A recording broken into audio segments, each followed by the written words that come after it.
നമസ്കാരം. കഴിഞ്ഞ ദിവസമാണ് പൊതുഭരണ ന്യൂനപക്ഷക്ഷേമ വകുപ്പ് ഒരു ഉത്തരവ് പുറത്തിറക്കിയത്. ന്യൂനപക്ഷ വിഭാഗങ്ങളിലെ വിദ്യാർത്ഥികൾക്കായുള്ള സ്കോളർഷിപ്പുകൾ സംസ്ഥാന സർക്കാർ നേർപകുതിയാക്കി എന്നതായിരുന്നു ഉത്തരവ്.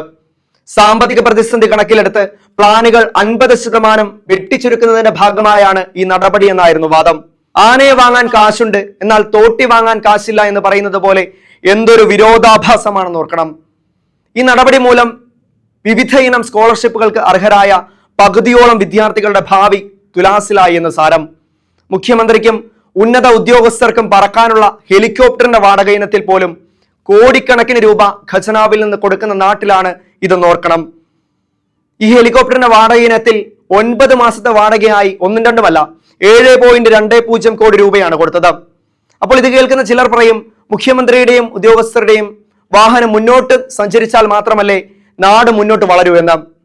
വളർന്നു വരുന്ന ഒരു കൂട്ടം വിദ്യാർത്ഥികളുടെ ഭാവി തുലച്ചുകൊണ്ട് പറന്ന് നമ്മൾ എവിടെ എത്താനാണ്? ഈ വിഷയത്തിൽ ദീപിക പത്രത്തിൽ വന്ന എഡിറ്റോറിയൽ ഇങ്ങനെയാണ്: ചില്ലിക്കാശും തട്ടിയെടുത്ത് ദുർബലരെ വീഴ്ത്തരുത്. സ്കോളർഷിപ്പും പദ്ധതികളും വെട്ടിക്കുറച്ചതിലൂടെ പിണറായി സർക്കാരും ന്യൂനപക്ഷങ്ങൾക്കും ദളിതർക്കും മുന്നറിയിപ്പ് കൊടുത്ത പ്രതീതിയാണ്. ഇത് വിവേചനമല്ലെങ്കിൽ അവരുടെ സ്വപ്നങ്ങൾക്ക് മേൽ കുത്തിയ കൊടി എടുത്തു മാറ്റുകയാണ് വേണ്ടത്. കിട്ടാവുന്ന കടമൊക്കെ വാങ്ങിക്കൂട്ടിയും ക്ഷേമ പെൻഷനുകൾ മുടക്കിയും മുടന്തി നീങ്ങുന്ന സർക്കാർ ഇപ്പോഴിതാ ന്യൂനപക്ഷ സ്കോളർഷിപ്പിലും ദളിതരുടെ പദ്ധതികളിലും കൈവച്ചിരിക്കുന്നു. സ്കോളർഷിപ്പിൽ 50%, ദളിത് പദ്ധതികളിൽ 60% വെട്ടിനിരത്തി. ന്യൂനപക്ഷ സ്കോളർഷിപ്പുകളിൽ ഏറ്റവും കൂടുതൽ തുക വകവരുത്തിയിട്ടുള്ളത് ജോസഫ് മുണ്ടശ്ശേരിയുടെ പേരിലുള്ളതാണ്. 5.24 കോടി രൂപ. അതിപ്പോൾ 2.62 കോടിയാക്കി. അതേസമയം എന്തുപയോഗമാണ് ഉണ്ടായതെന്ന് ആർക്കും അറിയില്ലാത്ത ഹെലികോപ്റ്ററിന്റെ 9 മാസത്തെ വാടകയായി 7.20 കോടി രൂപ ഒരു ഉറപ്പുമില്ലാതെ കൊടുത്തു. ഇനിയും കൊടുക്കും. രണ്ടാം പിണറായി സർക്കാരിന്റെ ഈ വാഹന വ്യൂഹം എങ്ങോട്ടാണ് ലക്കില്ലാതെ പായുന്നത്?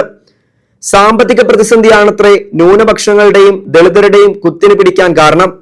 Joseph Mundassery scholarship, civil service fee reimbursement, വിദേശ scholarship, IIT IIM scholarship, CA ICWA CS scholarship, UGC net coaching, ITC fees reimbursement, mother Teresa scholarship, APJ Abdul Kalam scholarship എന്നിവയെ ആശ്രയിച്ചിരുന്നവരുടെ ഭാവി ഇരുട്ടിലായി. പൊതുഭരണ ന്യൂനപക്ഷ ക്ഷേമ വകുപ്പിന്റെ ഉത്തരവ് പുറത്തിറങ്ങുന്നതിന് മുമ്പ് ന്യൂനപക്ഷ വിദ്യാർത്ഥികൾക്കുള്ള സ്കോളർഷിപ്പുകൾ കൃത്യമായി കൊടുക്കുകയായിരുന്നുവെന്ന് തെറ്റിദ്ധരിക്കരുത്. ന്യൂനപക്ഷ ക്ഷേമ ഡോക്ടറേറ്റിന് 2024-2025 പദ്ധതിയിൽ 87.63 കോടി രൂപ വകവരുത്തിയിരുന്നെങ്കിലും കൊടുത്തത് വെറും 1.39% സംസ്ഥാന പ്ലാനിംഗ് ബോർഡിന്റെ കണക്കുകൾ തന്നെ പറയുന്നുണ്ട്. CA ICWA കോഴ്സ് ചെയ്യുന്നവർക്ക് 97 ലക്ഷം സ്കോളർഷിപ്പിന് വകവരുത്തിയിട്ട് നയാ പൈസ കൊടുത്തിട്ടില്ല. പട്ടികജാതി വിഭാഗത്തിൽ കുട്ടികളുടെ വിദ്യാഭ്യാസ സഹായ പദ്ധതി, ലൈഫ് മിഷൻ വഴി വീടും ഭൂമിയും നൽകുന്ന പദ്ധതി തുടങ്ങിയവയ്ക്ക് വകവരുത്തിയ തുകയിലെ 50% വെട്ടിക്കുറച്ചത്. 60% വെട്ടിക്കുറവാണ് പട്ടികജാതി വിഭാഗങ്ങളുടെ ഭവന പദ്ധതിയിൽ മാത്രം വരുത്തിയത്. പട്ടികജാതി കുടുംബങ്ങളിലെ പെൺകുട്ടികൾക്കുള്ള വിവാഹ ധനസഹായം, അവരുടെ വിദ്യാഭ്യാസവും സാമൂഹിക നിലവാരവും മെച്ചപ്പെടുത്തുന്നതിനുള്ള ഇൻഷുറൻസ് പദ്ധതിയായ വാത്സല്യനിധി എന്നിവയെല്ലാം അവതാളത്തിലായി. ഇതിൽ കൂടുതൽ എന്ത് ദ്രോഹമാണ് അടിസ്ഥാന വർഗത്തോട് ഈ സർക്കാരിന് ചെയ്യാനുള്ളത്? പിന്നിൽ നിന്ന് കുത്തിയ ഈ ഇടത് മോഡൽ മറ്റ് സംസ്ഥാനങ്ങൾ പിന്തുടരാതിരിക്കട്ടെ. ഇതിപ്പോൾ CPM നയിക്കുന്ന സംസ്ഥാന സർക്കാർ ആയതുകൊണ്ട് ന്യൂനപക്ഷ വിരുദ്ധതയെന്നോ ദളിത് വിരുദ്ധതയെന്നോ പറയാൻ LDF-ലും ആരുമില്ല. കേന്ദ്രമായാലും സംസ്ഥാനമായാലും രാജ്യത്തെ ന്യൂനപക്ഷങ്ങൾക്കും ദളിതർക്കും കരണത്താണ് കരുതൽ. വിദേശ രാജ്യങ്ങളിലേതുപോലെ ഗുണനിലവാരമുള്ള വിദ്യാഭ്യാസം കേരളത്തിൽ ഉറപ്പുവരുത്തുമെന്ന് 2 ആഴ്ച മുമ്പാണ് ധനമന്ത്രി KN ബാലഗോപാൽ കൊച്ചിയിൽ പറഞ്ഞത്.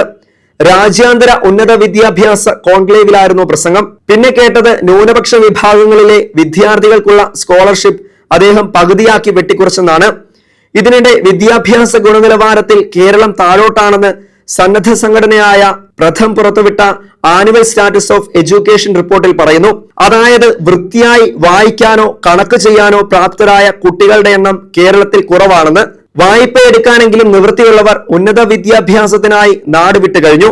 മൂത്ത് നരച്ച വിദ്യാർത്ഥി സംഘടനാ നേതാക്കളുടെ അക്രമാഭ്യാസങ്ങൾ കലാലയങ്ങളെയും അടിപൊളിയാക്കി. ഇപ്പോഴിതാ പഠിക്കാൻ താല്പര്യവും മികവും പുലർത്തുന്ന ന്യൂനപക്ഷ ദളിത് വിദ്യാർത്ഥികളുടെ സ്കോളർഷിപ്പ് സ്വപ്നത്തിലും കൊടികുത്തിയിരിക്കുന്നു. വിദ്യാഭ്യാസ മന്ത്രി വി ശിവൻകുട്ടിയും ഉന്നത വിദ്യാഭ്യാസ മന്ത്രി ഡോക്ടർ ആർ ബിന്ദുവും ന്യൂനപക്ഷ വകുപ്പ് മന്ത്രി വി അബ്ദുൾ റഹ്മാനും പട്ടികജാതി വകുപ്പ് മന്ത്രി OR കേളുവുമൊക്കെ ഇത് വല്ലതും അറിയുന്നുണ്ടോ? വിദ്യാഭ്യാസ ചെലവുകൾ വർദ്ധിച്ചുകൊണ്ടിരിക്കുന്നതിനാൽ യഥാർത്ഥത്തിൽ ഓരോ വർഷവും സ്കോളർഷിപ്പുകൾ വർദ്ധിപ്പിക്കേണ്ടിടത്താണ് സർക്കാർ ഉള്ളതും കൂടി ഇല്ലാതാക്കിയത്. സാമ്പത്തിക സ്ഥിതി ഇത്ര ശോചനീയമാണെങ്കിൽ നിങ്ങളുടെ ദൂർത്തും വിദ്യാഭ്യാസ കോൺക്ലേവുകളും സമ്മേളനങ്ങളും വാഹനവ്യൂഹങ്ങളും പൊങ്ങച്ച സദസ്സുകളും ഒക്കെ നിയന്ത്രിക്കൂ. ജനപ്രതിനിധികളുടെ അലവൻസുകളിൽ ചിലതെങ്കിലും കുറയ്ക്കാവുന്നതല്ലേ? പണം വിഴുങ്ങുന്ന അനാവശ്യ നിയമനങ്ങൾ കണ്ടെത്താൻ ഒരു കമ്മീഷനെ വെക്കൂ. പാർട്ടിക്കാർ പ്രതികളാകുന്ന കേസുകളിൽ രക്ഷിക്കാനും പ്രതിപക്ഷ നേതാക്കൾ പ്രതികളാകുന്നിടത്ത് ശിക്ഷിക്കാനുമൊക്കെ ചെലവാക്കിയ കോടികൾ ജനാധിപത്യത്തിന് തന്നെ അപമാനമാണ്. ക്ഷേമ പെൻഷനുകളും സ്കോളർഷിപ്പുകളും പോലും കൊടുക്കാനാവാത്ത നവകേരളമോ? ഈ രാജ്യത്തെ ന്യൂനപക്ഷങ്ങളും ദളിതരും തികഞ്ഞ ആശങ്കയിലാണ്. ഭൂരിപക്ഷ രാഷ്ട്രീയാധികാരം കവർന്നെടുത്ത അവകാശങ്ങളും രാജ്യമൊട്ടാകെ അഴിച്ചുവിട്ട ആക്രമണങ്ങളും നിന്ദാപമാനങ്ങളും അവരുടെ പൗരത്വത്തെ ഇകഴ്ത്തുകയാണ്. കേരളം ആശ്വാസത്തുരുത്താണെന്ന് ചിലരെങ്കിലും കരുതിയിരുന്നു. എങ്ങനെയെങ്കിലും രക്ഷപ്പെടാനുള്ള അവസാനത്തെ കച്ചിത്തുരുമ്പും എടുത്തുമാറ്റിയ പിണറായി സർക്കാരും ന്യൂനപക്ഷങ്ങൾക്കും ദളിതർക്കും ആപത് സൂചന കൊടുത്ത പ്രതീതിയാണ്. ഇത് വിവേചനമല്ലെങ്കിൽ അവരുടെ സ്വപ്നങ്ങൾക്ക് മേൽ കുത്തിയ കൊടി എടുത്തു മാറ്റിയാലും. വളരുന്ന തലമുറയുടെ സ്വപ്നങ്ങൾക്ക് മേൽ കൊടികുത്തിയിട്ട് കൊടിവെച്ച വാഹന വ്യൂഹം എത്ര മുന്നോട്ട് നീങ്ങിയാലും നാട് പിന്നോട്ടേ നീങ്ങൂ എന്ന സത്യം നമ്മൾ എന്നാണ് മനസ്സിലാക്കുന്നത്? പ്രതിനിധികൾ മറച്ചു വെച്ചാലും ജനങ്ങൾ ഈ സത്യം തിരിച്ചറിഞ്ഞേ തീരൂ.